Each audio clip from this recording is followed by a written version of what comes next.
If you have dark grout like this, in order to get it looking a little cleaner and more consistent in color, this is a great solution to clean it. Use some baking soda, mix it just in a cup. Then, at the consistency of kind of a paste, add white vinegar, just a little bit or it'll really foam up on you.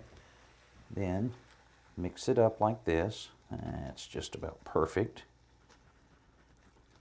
Of course, to do a whole floor, you'll need a lot more than this, but just as an example here. And then you can apply it right to the grout.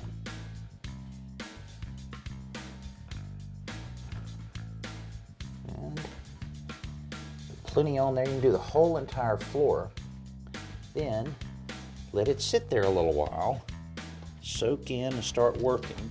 Then get your little brush like this, just brush it out, and then come back and thoroughly clean the floor. And like I say, it'll make it a lot cleaner and a lot more consistent look on the darker grout. Now, if you have lighter colored grout or white grout, you'll want to try oxygen bleach. A lot of people use oxygen bleach for a lot of different things, but you approach it a little bit differently.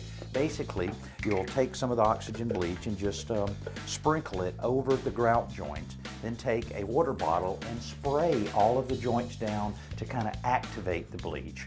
Then let it sit there a little while. Again, come back with your brush, brush it out, let it sit a little longer, and then wipe everything out, and that will certainly brighten up that white or lighter colored grout. And that should really make a big difference in the cleanliness and the look of your grout.